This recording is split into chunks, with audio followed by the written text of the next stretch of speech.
deste mês está no ar. Confira os destaques desta sexta-feira. Equipes de resgate participam de simulado de acidente em frente ao aeroporto em Confins. Dupla coloca fogo em ônibus e deixa bilhete para PM. Ladrões invadem escola e furtam alimentos. 4 pessoas são detidas por fraudes em processo de indenização da Vale. Ultrapassagem irregular é principal causa de acidente. E ainda, mais de 25 mil fiéis fazem homenagens para Padre Eustáquio.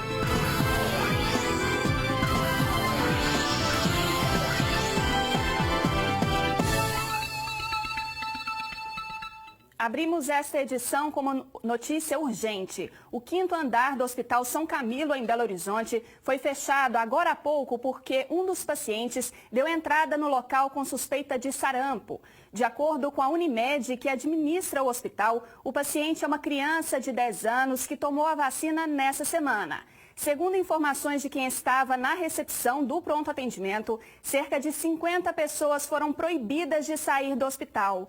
Isso porque foi preciso cumprir o protocolo do Ministério da Saúde, que prevê a suspensão da entrada de novos pacientes e a verificação da situação vacinal de todas as pessoas que estão dentro da unidade e a completa desinfecção do local. O hospital ainda não vai se pronunciar porque espera a vigilância sanitária chegar à unidade. Ainda segundo a Unimed, não se sabe se a criança teve uma reação alérgica ou se realmente tem a doença.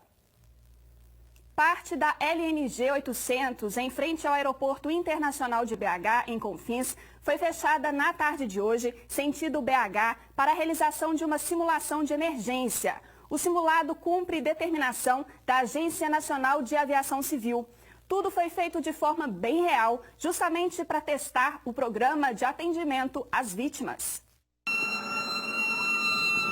Ambulância, polícia, bombeiros, SAMU, helicóptero e várias vítimas. Uma batida entre um ônibus com 50 passageiros e um caminhão com carga inflamável. O cenário é de um acidente com várias vítimas feridas. O socorro chega em poucos minutos. A primeira providência é estancar o vazamento do caminhão carregado com querosene de aviação e salvar vidas. Em seguida, os bombeiros colocam uma espécie de areia para absorver o combustível derramado na pista. As vítimas são retiradas dos veículos e recebem os primeiros atendimentos ainda no asfalto. As mais graves são levadas de ambulâncias e helicóptero para hospitais da região. Ao todo, cerca de 100 profissionais participaram do simulado. De uma forma geral, esse tipo de treinamento é tanto importante para a própria BH Airport quanto para o Corpo de Bombeiro, para a gente conseguir entregar as agências de atuação num cenário desse tipo e fomentar doutrinas de cooperação mútua entre as instituições, né? Para não complicar o trânsito, a ação foi aliada com o DER. O objetivo aqui é aprimorar o atendimento em caso de acidente. É o momento que nós testamos o nosso programa de atendimento de múltiplas vítimas e emergências sistêmicas. Ao mesmo tempo que a gente está participando aqui, a gente continua o atendimento das vítimas lá no hospital. Então, essa parceria com a BH Airport de participar desse simulado, para nós, é um grande aprendizado. A Polícia Militar promete intensificar a segurança e ações de combate ao crime em Vespasiano, na região metropolitana de BH, depois que um ônibus foi incendiado. 2 homens entregaram um bilhete para o motorista e ameaçaram continuar os ataques. As imagens mostram o brilho de um farol de carro e, em seguida, 2 homens andando pela calçada. Um deles fica perto do poste de energia elétrica. O outro, de agasalho com capuz, se esconde atrás da caçamba. Eles esperam a chegada do ônibus da linha 5605, no bairro Vila Esportiva, em Vespasiano. 5 minutos depois, o coletivo para. Dá para ver que um dos suspeitos entra pela porta da frente, o outro atrás. Em questão de segundos, o coletivo é incendiado. Neste outro ângulo, as câmeras mostram os passageiros correndo. As chamas ficaram altas. O fogo e a fumaça chamaram a atenção dos vizinhos, que acordaram no meio da madrugada. Não tem ninguém lá dentro não, né? Muito barulho, eu achei que estava até mexendo aqui nas nossas coisas, né? Aí a gente acordou, que é barulhão, assustado, queimou tudo. Eles levaram uns 40 minutos para chegar. senhora chegou a ver o motorista, alguém aí na rua A gente viu o pessoal desesperado. De acordo com informações do motorista, quando a polícia chegou, ele informou que 2 homens entraram no ônibus e mandaram que ele e os passageiros descessem. Em seguida, atearam fogo ao veículo, mas antes entregaram a ele um bilhete com ameaças que faziam uma referência a operações da polícia aqui no bairro. Essa é a foto do bilhete. Eles se referem às abordagens dos policiais. Segundo o comandante do batalhão, várias prisões e apreensões de drogas e armas foram feitas nos últimos meses, o que estaria incomodando os grupos criminosos que atuam na região. Aqui, historicamente, há uma guerra de gangues. A Polícia Militar, nos últimos tempos, interrompeu essa guerra e nós não vamos recuar. Apesar das operações constantes da Polícia Militar, vizinhos afirmam que a criminalidade ainda é grande e tem deixado a população do bairro assustada. E ninguém tem paz. Muita violência, Muita violência. Nossa, a gente fica até com medo. Tem rua que a gente nem pode entrar não, porque eles não deixam não. Nós vamos massificar e vamos intensificar o combate a eles. Não haverá nenhuma retração por parte do Estado.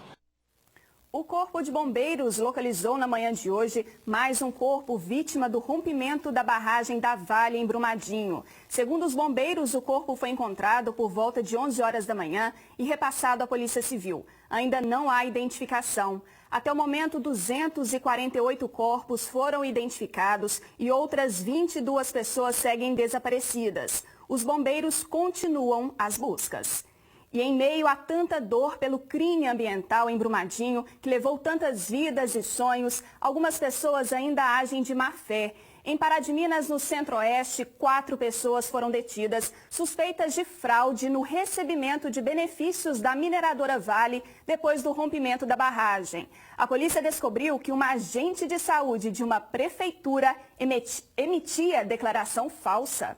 O esquema foi descoberto depois que 2 homens, uma mulher e uma adolescente de 17 anos foram detidos pela PM em um táxi, indo em direção ao escritório da mineradora em Joatuba. Segundo a Polícia Civil, a mulher de 33 anos é agente de saúde da Prefeitura de Maravilhas e era responsável pelo cadastramento das famílias que moram às margens do rio Paraupeba e teriam direito a uma indenização por causa do rompimento da barragem de Brumadinho.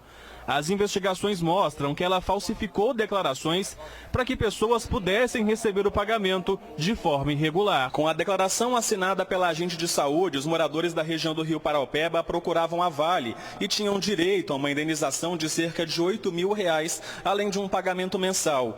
As investigações apontam que para cada cadastro falso, a mulher cobrava valores que variavam de R$ 2.000 a até metade da quantia depositada pela mineradora. A agente de saúde e os 2 homens foram autuados e levados para o presídio.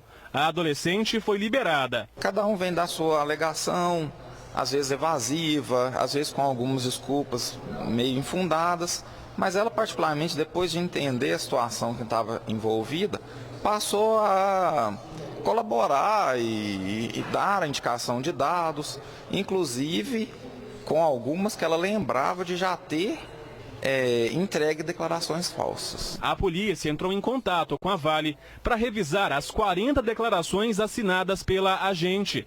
Agora, as investigações querem descobrir quem são as pessoas que receberam de forma irregular as indenizações pagas pela mineradora. Elas podem ser indiciadas também pela prática desses crimes, tanto de corrupção quanto o uso de documento falso e até mesmo a associação criminosa. Muitas vezes, dirigir nas estradas é acompanhar um festival de infrações. Pela pressa, muitos motoristas acabam desrespeitando as leis e a segurança fica em segundo plano, infelizmente. Segundo a Polícia Militar Rodoviária, as ultrapassagens em local proibido são uma das infrações que mais causam acidentes. Ultrapassagem na faixa contínua. Quem nunca presenciou? Quem ultrapassa em local proibido comete uma infração gravíssima. Leva 7 pontos na carteira e paga uma multa de quase R$ 1.500. Mesmo com as punições e as leis de trânsito, muita gente não respeita a sinalização e acaba se envolvendo em acidentes. No início do mês de agosto, 4 pessoas ficaram feridas em um acidente na MG 353, próximo a Santa Bárbara do Monte Verde. De acordo com a Polícia Militar Rodoviária, um caminhão foi ultrapassar 2 carretas quando o motorista se deparou com um carro vindo na direção contrária.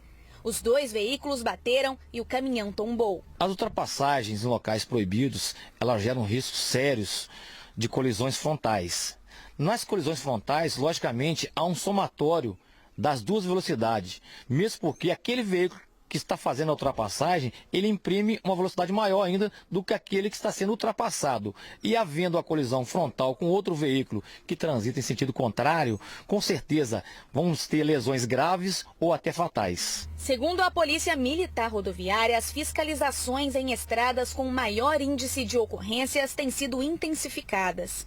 Locais de ultrapassagens e locais de restrição de ultrapassagens são feitas através de um estudo técnico pela engenharia do DR. Qualquer ato inseguro no trânsito pode gerar situações tristes, situações graves, envolvendo vítimas, perdas de bens, enfim. Nós precisamos ser conscientes no trânsito.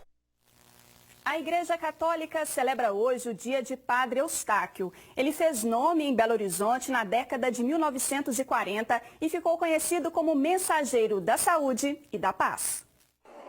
O dia 30 de agosto é a data em que é lembrada a morte do beato, conhecido por realizar recuperações milagrosas por onde passou. Neste ano, os fiéis também celebram os 100 anos de ordenação de Padre Eustáquio. Para o cristão, a morte é o dia em que ele entra nos céus. Então, hoje é o dia litúrgico que o Padre Eustáquio, sendo beatificado, é celebrado pela Igreja Católica. Nascido na Holanda, Padre Eustáquio chegou ao Brasil em 1925. E no mesmo ano, já realizava um importante trabalho de evangelização no Triângulo Mineiro. 17 anos depois, veio para a capital. Padre Eustáquio chegou aqui em Belo Horizonte em 1942. Impressionantemente, ficou aqui só 1 ano e meio e marcou profundamente o coração desse bairro, o coração desse povo. Seja pela sua atenção aos mais pobres, aos doentes, como ele dizia, saúde para os enfermos e paz para todos que sofrem. Seja também por esse cuidado que ele teve com cada pessoa. A igreja estava lotada de fiéis. Do lado de fora, barracas complementavam a festividade. Estima-se que cerca de 25 mil pessoas passem pelo santuário. Esse é o 6º ano que eu venho, todo dia 30, agradecer ao Padre Eustáquio por tantas graças que ele concedeu à minha vida. E a minha mãe era devota, fez uma promessa para ele e eu fiquei livre da bebida.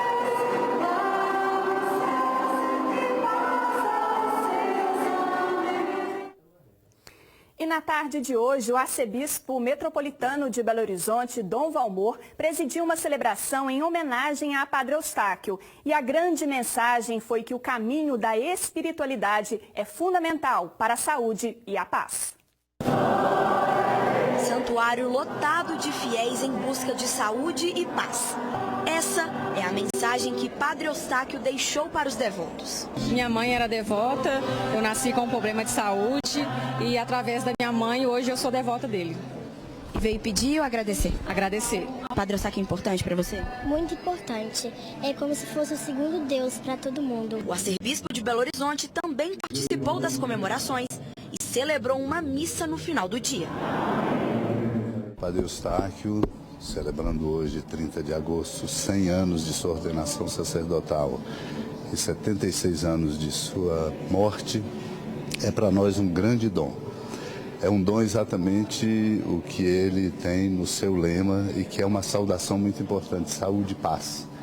Ele nos lembra, portanto, que o caminho da espiritualidade é um caminho importante para cuidarmos de um grande dom, que é o dom da saúde e o dom da paz. Dom Valmor aproveitou para falar sobre a situação da Amazônia. Todos nós precisamos olhar a Amazônia com grande preocupação, porque ela, como em tantos outros lugares do nosso Brasil, tem sido depredada, não tem sido respeitada a sua preservação. Precisamos sim do desenvolvimento a partir das riquezas naturais que nós temos e que são muitas. mas não para o usufruto de alguns segmentos e enriquecimento egoísta de alguns vários. E não saia daí porque na volta vamos trazer informações sobre a adoção de cães e gatos que foram resgatados depois do rompimento da barragem de Brumadinho. Voltamos daqui a pouco, continue com a gente. Muitos cães e gatos resgatados após o rompimento da barragem de Brumadinho em janeiro deste ano estão à espera de um novo lar. Amanhã será realizada uma feira de adoção em Brumadinho. O repórter Wagner de Oliveira chega agora com as informações. Wagner? A Feira de Cães e Gatos acontece neste sábado, de 9 às 13 horas, na Fazenda Abrigo de Fauna, na cidade de Brumadinho. O evento é um acordo firmado entre o Ministério Público e a Vale para oferecer novos lares a esses animais. Não é isso, Pedro? Isso. A feira é um acordo firmado entre a Vale e o Ministério Público e os animais que foram resgatados, eles passaram por atendimento médico veterinário, uma avaliação clínica, foram coletados exames para diagnósticos laboratoriais. Então todos os animais são completamente saudáveis e rígidos, procurando um novo lar, e eles foram vermifugados, vacinados e os adultos castrados. Para quem tiver interesse, para quem quiser adotar um cachorro ou um gato, o que deve fazer? Bom, primeiro, ter mais de 18 anos, apresentar um documento com foto e comprovante de endereço, e eles têm que passar por uma entrevista onde serão orientados sobre posse responsável e bem-estar animal e assinar um termo de tutela. Onde fica a Fazenda Abrigo de Fauna e como as pessoas fazem para chegar lá na cidade de Brumadinho? A Fazenda Abrigo de Fauna fica na zona rural de Brumadinho, estrada Ponte das Almorreimas sem número, mas a Vale vai disponibilizar veículos saindo da rodoviária de Brumadinho e da quadra poliesportiva do bairro Progresso a partir das 9 horas e também retornando a esses locais. É uma oportunidade para que esses animais ganhem um novo dono, novos lares. Sim, com certeza. Esses animais estão saudáveis e a gente espera que muitos deles sejam adotados para ganhar uma nova família e terem todos os cuidados de bem-estar animal e sejam felizes aí durante a sua vida. Tá certo. Muito obrigado ao Pedro Damas, que é veterinário e trouxe informações para a gente da Feira de Cães e Gatos que acontece neste sábado na cidade de Brumadinho. É com você, Denise. E mais de 500 animais entre espécies domésticas e silvestres foram resgatados após o rompimento da barragem e estão na Fazenda Abrigo de Fauna, em Brumadinho. Jaguatirica, que foi atropelada no início deste mês em Juiz de Fora, na Zona da Mata, se recupera bem. A fêmea foi resgatada por policiais e recebe todos os cuidados necessários para voltar a viver livre na natureza. A jaguatirica já está bem diferente de quando foi resgatada pela Polícia Militar Rodoviária. A fêmea, que pesa pouco mais de 8 quilos e tem aproximadamente 2 anos de idade, foi atropelada na MG 353, perto do bairro Grama, em Juiz de Fora. O acidente foi no início do mês de agosto. O animal fraturou um dos ossos da pata, quebrou uma costela do lado direito e sofreu um sangramento intestinal. Ela estava bem debilitada e de início recebeu atendimento em uma clínica veterinária. Com a melhora do quadro da jaguatirica, ela foi trazida aqui para a sede do Ibama em Juiz de Fora, onde ela pode se movimentar melhor, escalar e ter um comportamento natural. Uma tomografia computadorizada constatou que a jaguatirica não tem lesões permanentes no cérebro e por isso deve se recuperar totalmente do trauma com o tempo. E isso é uma vitória para os profissionais do Instituto Estadual de Floresta. Ela tem um inchaço cerebral, provavelmente da pancada, com o veículo, mas que esse inchaço está sendo reabsorvido pelo corpo dela. Todos os animais resgatados e apreendidos pela polícia vêm para cá. Eles passam por uma reabilitação e, quando possível, são soltos na mata. Quando o animal não tem condições de sobreviver na natureza, eles são encaminhados para um cativeiro legalizado. E a gente pede a muitas pessoas que, se encontrarem animais debilitados, animais que foram atropelados e estão na beira da estrada ainda vivos, que façam contato com a Polícia do Meio Ambiente e peçam esse recolhimento, porque se esse animal tivesse ficado na estrada, ele não teria possibilidade de sobrevivência, ele não se alimentaria cego. Então aqui a gente conseguiu alimentar ele, recuperar e ele vai ser devolvido para a natureza. E é lindo, né? Tomara que ele se recupere bem e volte logo para a natureza. Quem fez o Exame Nacional para Certificação de Competências de Jovens e Adultos, o ENSEJA, tem até hoje para apresentar recursos. O recurso é uma forma de questionamento sobre determinado item da prova ou revisão do desempenho em alguma parte das perguntas. Quem deseja fazer a contestação deve apresentá-la no site inep.gov.br. O ENSEJA é voltado para pessoas que não terminaram os estudos na idade adequada e desejam obter a certificação de conclusão do ensino fundamental ou médio. Obrigada pela companhia hoje, pela audiência em toda a semana. Aproveite bem o restinho de sexta, o sábado e o domingo e lembre-se, o JA estará de volta na segunda-feira a partir de 7h15 da noite. Eu te espero. Até lá. Tchau, tchau.